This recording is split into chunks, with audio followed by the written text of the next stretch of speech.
Apalagi kegiatan Kang Warung kalau udah pagi-pagi kayak gini udah pastinya tadi belanjaan, habis itu ke grosir belanja, habis itu pulang ya udahlah nyusuni belanjaan apa lagi. Hai mama-mama online lah, ngapain kalian lagi santai nongkrong jalan-jalan daripada siapa? Pada main HP. Enak lah kalian, aku Kang Warung kalau udah pagi kayak gini kecret. Paksa kali kadang-kadang kata-katanya ya. Oke lah kalau kayak gitu jumpa lagi sama aku Kang Warung yang gak rajin-rajin kali tapi yang gak males-males kali. Walaupun keseringan magernya. Udah siap pula aku tadi belanja ya kan, belum lagi kususuni belanjaanku ini. Ya udahlah daripada kalian nganggur scroll-scroll HP nggak ada pula kerjaan kalian, udah kalian tonton aja videoku nyusuni belanjaan ini walaupun nggak ada faedahnya. Tapi ya udah kalian ambil aja lah hikmahnya.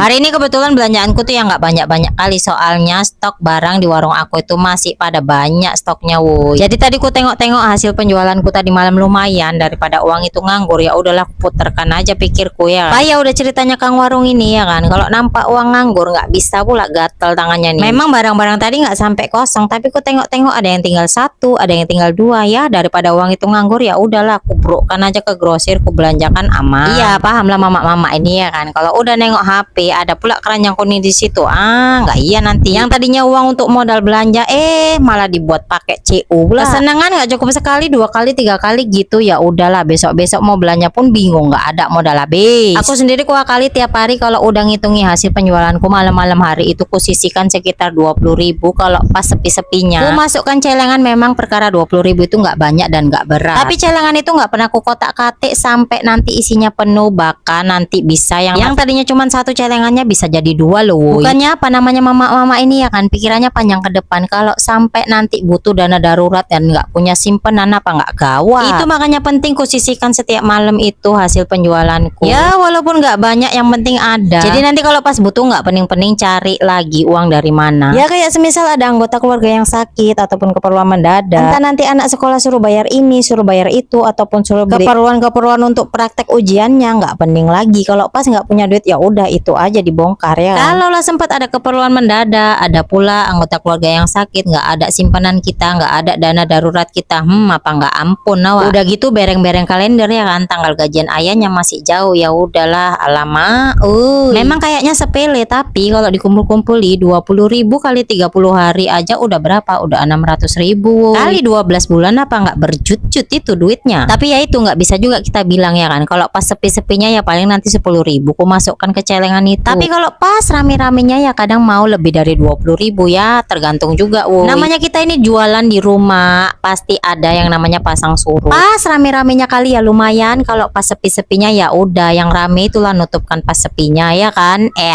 Kecret. Nggak sanggup nyimpen 20.000 per hari ya udah 10.000. Kalau nggak sanggup ya udah goceng aja pun jadi. Yang penting kita kalau pas susah jangan sampai nyusahin orang, itulah prinsipku. Tapi kalau pas seneng-senengnya apalah salahnya berbagi ya kan. Nggak akan pernah berkurang rezekimu kalau hanya sekedar ingin bersedekah. Kalau belum bisa bersedekah banyak, sedikit pun jadi. Itulah tadi panjang ceritanya ya kan, gara-gara perkara nyimpen 20.000 per hari. Tapi serius loh woi, nggak bohong aku, kalau dana darurat itu penting ya buat kita yang udah berumah tangga kayak gini. Jangan sampai nanti punya keperluan kelabakan nyari duit nggak ada. Jangan pernah kalian jadikan orang lain itu sebagai dana darurat kalian ya woi. Mau seberapa besar pun penghasilan orang lain itu tetap haknya dia. Wong dia yang capek-capek kerja nggak kenal waktu, kalian pula yang merasa berhak atas penghasilan dia, kan nggak cocok kayak gitu. Kenapa aku bilang kayak gini ya, karena aku udah merasakan sendiri kayak mana susahnya hidup ini woi. Pas susah, pas nggak punya apa-apa, pas nggak bisa ngasih apa-apa, ya ampun. Jangankan dianggap keluarga, dipandang pun tak sudi.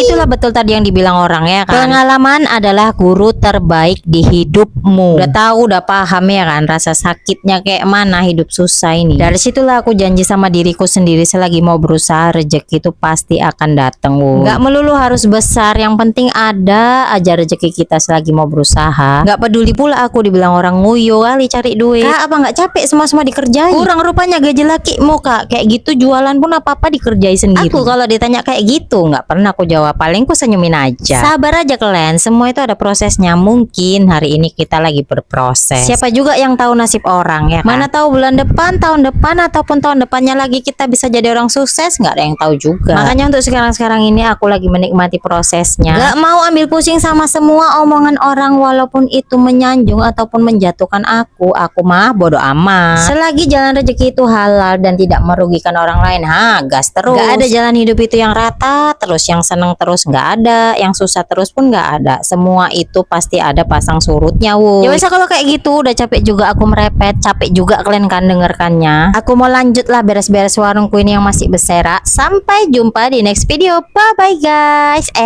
Kecret, picu-picu.